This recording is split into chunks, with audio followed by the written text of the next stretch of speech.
नमस्कार दोस्तों, स्वागत है आपका द पॉलिटिकल टेस्ट में और मैं हूं अजय सिन्हा। दोस्तों, बीएसपी समर्थकों को जिसका इंतजार था अब वो घड़ी आ गई है।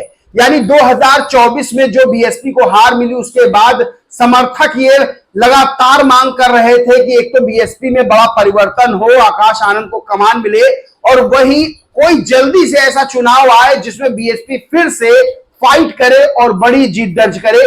तो वो घड़ी दोस्तों आ गई है और वो मौका आ गया है जब बीएसपी को एक फिर से मौका मिलने वाला है, बड़ा मौका उत्तर प्रदेश के अंदर मिलने वाला है कि वो चुनाव लड़े।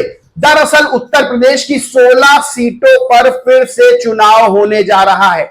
दोस्तों 16 सीटों पर फिर से चुनाव होगा। अगले 6 महीने के अंदर दोस्तों फिर से चुनाव हो सकता है। बिल्कुल सही सुना आपने दोस्तों, 16 सीटों पर फिर से चुनाव होगा। उत्तर प्रदेश की विधानसभा सीटों पर 9 सीटें ऐसी हैं जहां पर सांसद बन गए हैं, जो विधायक थे वो सांसद बन गए, वो विधायकी की जो सीटें हैं वो खाली हुई हैं। वहीं 6 सीटें जो है ऐसी हैं जहां पर सपा सुप्रीमो यानी समाजवादी पार्टी के अध्यक्ष अखिलेश यादव अपने दागी विधायकों को बाहर का रास्ता दिखा सकते हैं। और एक सीट ऐसी है जहां सपा विधायक इरफान सोलंकी को अभी हाल फिलहाल सजा हुई है कोर्ट से और उसके बाद उनकी सदस्यता जानी तय मानी जा रही है।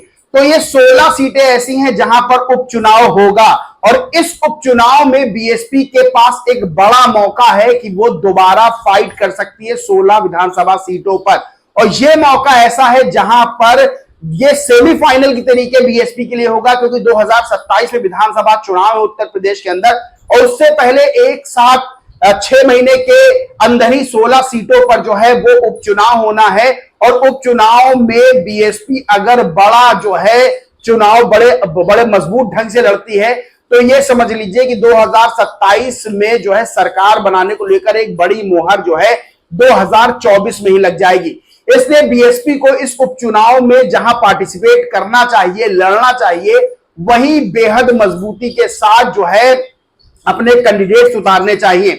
क्योंकि 16 सीटें ऐसी, अगर 16 सीटों में ज्यादा से ज्यादा सीटें बसपा जीत लेती है तो एक बड़ा कमबैक माना जाएगा और 2024 में जो हार का जख्म मिला है बीएसपी को उस पे एक मरहम की तरह ये उपचुनाव हो जाएगा। वहीं बीएसपी को यह भी पता चल जाएगा कि उत्तर प्रदेश विधानसभा चुनाव को लेकर जो 2027 में होना उसको लेकर तैयारियां क्या है। तो इसके लिए बीएसपी को जल्दी से जल्दी आकाश आनंद को वापस लाना होगा। वहीं जयप्रकाश जैसे जुझारू जो कार्यकर्ता हैं, जो जमीनी स्तर से जुड़े हुए हैं और बेहद जो है जुझारू हैं, उनको भी वापस लाना होगा और इन लोगों को जिम्मेदारी सौंपनी होगी। यानी युवाओं के कंधों पर इस उपचुनाव को बीएसपी को लड़ना चाहिए और एक बड़ा मौका है 2027 से पहले अपने आप को फाइट में लाने का, क्योंकि इस उपचुनाव में बीजेपी पूरी मजबूती के साथ लड़ेगी, समाजवादी पार्टी भी पूरी मजबूती के साथ लड़ेगी। हो सकता हो कांग्रेस को भी समाजवादी पार्टी एक आध सीट दे। सीटों की अगर बात कर ले तो आपको बता दें कि समाजवादी पार्टी के राष्ट्रीय अध्यक्ष अखिलेश यादव मैनपुरी की करहल सीट से विधानसभा जो है विधानसभा सीट पर विधायक है और वो अभी कन्नौज से चुनाव जीते हैं। सपा के अवधेश प्रसाद फैजाबाद की मिल्कीपुर विधानसभा सीट से विधायक हैं और अब वो सांसद बन गए हैं फैजाबाद सीट से, यानी अयोध्या लोकसभा से। सपा के लालजी वर्मा, सपा के जियाउर रहमान बर्ग, भाजपा के अनूप वाल्मीकि प्रधान, भाजपा के अतुल गर्ग, भाजपा के प्रवीण पटेल, रालोद के चंदन चौहान, निषाद पार्टी के विनोद कुमार बिंद, ये 9 नाम ऐसे हैं जो सांसद बने विधायक से और इनकी विधायकी की सीट खाली होनी, उस पर अगले 6 महीने के अंदर उपचुनाव होना माना जा रहा है। वहीं पर 6 ऐसे विधायक हैं जिन्होंने राज्यसभा चुनाव में समाजवादी पार्टी के खिलाफ जाकर वोट दिया था। अब माना जा रहा है कि जब लोकसभा चुनाव में समाजवादी पार्टी ने अच्छी बड़ी जीत दर्ज की है 37 सीटों पर, तो समाजवादी पार्टी के अध्यक्ष अखिलेश यादव भी एक नए जोश में हैं। तो वो जो है जो बागी विधायक है सपा को जिन्होंने धोखा दिया था, चाहे वो उसमें अभय सिंह हो, चाहे राकेश सिंह हो और जो बाकी के पूजा पाल हो, बाकी के जो 6 विधायक उन पर कार्रवाई कर सकते हैं, उनकी विधायकी जा सकती है। तो उन सीटों पर भी अगले 6 महीने के अंदर चुनाव हो सकते हैं। वहीं एक सीट समाजवादी पार्टी के विधायक को जो सजा हुई है कोर्ट से, वो सीट भी उनकी सदस्यता जानी भी तय मानी जा रही है। तो सबसे बड़ी बात यह है कि इस उपचुनाव में, विधानसभा के उपचुनाव में बीजेपी पूरी मजबूती से लड़ेगी। और सबसे बड़ी बात यह भी है कि बीजेपी भी कहीं ना कहीं यह बात चाहेगी कि बीएसपी उसके साथ आ जाए, क्योंकि अब इस उपचुनाव में समाजवादी पार्टी और कांग्रेस दोनों मिलकर चुनाव लड़ेंगे। अगर कांग्रेस एक सीट पर लड़ती भी है तो भी, और नहीं भी लड़ती है किसी सीट पर, तो कांग्रेस के समर्थक और कांग्रेस के नेता वो समाजवादी पार्टी को पूरी तरह से सपोर्ट करेंगे। यानी उधर दो पार्टियां हैं इंडिया अलायंस की, और इधर बीजेपी और बीएसपी अकेले अकेले इस अगर उपचुनाव में लड़ती है तो नुकसान हो सकता है। या तो साथ मिलकर चुनाव लड़े, या बीएसपी पूरे जोश के साथ, पूरी ताकत के साथ और पूरा संगठन को मजबूत करके, यानी युवा नेतृत्व के बल पर जो है इस चुनाव के लड़े। एक तरफ आकाश और जयप्रकाश जैसे युवा नेतृत्व के सहारे चुनाव लड़े, और पीछे से बीएसपी सुप्रीमो मायावती का मार्गदर्शन मिले, तो माना जाएगा कि बीएसपी जो है इस उपचुनाव में, यानी 2027 का इसको सेमीफाइनल कह सकते हैं, क्योंकि इतनी ज्यादा सीटों पर उपचुनाव होना एक बड़ा मौका उस राजनीतिक दल के लिए है, यानी बीएसपी के लिए है, जिसको 2024 में हार का सामना करना पड़ा है। तो उत्तर प्रदेश में एक बड़ा मौका बीएसपी के लिए फिर से आ गया है कि बीएसपी जो है अपने आप को रिवाइव कर सकती है। और अगर बीएसपी कुछ सीटें जीत लेती है उपचुनाव में, तो बीएसपी की तूती बोलेगी उत्तर प्रदेश के अंदर। और 2027 के लिए जो बीएसपी को कम मान रहे हैं और जो मान रहे हैं कि बीएसपी जो है बिल्कुल खत्म होने के कगार पे है, उनको भी एक बड़ा जवाब बीएसपी सुप्रीमो मायावती दे सकती है इस उपचुनाव के जरिए।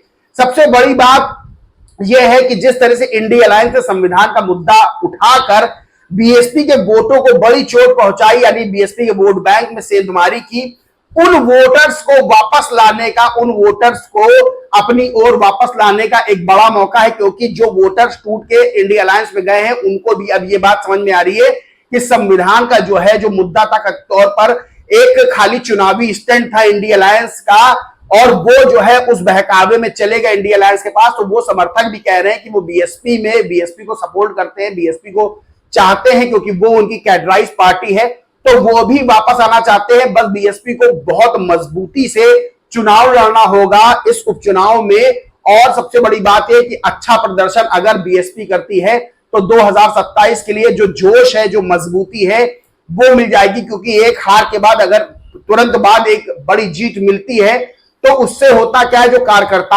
होते हैं, जो नेता होते हैं, जो समर्थक होते हैं, उनमें एक उत्साह भर जाता है। तो उत्साह भरने के लिए, यानी बूस्ट करने के लिए कार्यकर्ताओं को, समर्थकों और नेताओं को उपचुनाव में बीएसपी की मजबूत दावेदारी जो है बेहद जरूरी है। और अगर चाहे तो बीजेपी बीएसपी साथ में भी चुनाव लड़ सकती, क्योंकि यह भी एक ऑप्शन हो सकता है। क्योंकि इंडिया अलायंस उपचुनाव भी, यानी समाजवादी उपचुनाव लड़ेगी समाजवादी पार्टी, और कांग्रेस उसको समर्थन करेगी, उसके समर्थक जो है वो समाजवादी पार्टी को वोट करेंगे। तो एक बड़ा मौका उत्तर प्रदेश में है। बीएसपी सुप्रीमो मायावती को इस मौके को पूरी तरह से भुनाने की कोशिश करनी चाहिए। और आकाश आनंद और जयप्रकाश और भी जो युवा नेता हैं, जो बीएसपी से इस समय बाहर है या बीएसपी में है भी, तो बाहर वाले नेताओं को अंदर लाना चाहिए और बीएसपी को बेहद मजबूती से चुनाव लड़ना चाहिए। बाकी इस पूरे मामले पर दोस्तों आप क्या सोचते हैं, क्या मानते हैं? इस उपचुनाव की जो महत्ता है उसको आप किस तरह से देखते हैं, क्या सोचते हैं, क्या राय देते हैं, कमेंट करके जरूर बताएं। वीडियो अच्छा लगा तो लाइक करें, कुछ शेयर करें, चैनल को सब्सक्राइब नहीं किया तो सब्सक्राइब करके बेल आइकन जरूर दबा लें। जय हिंद, जय भारत।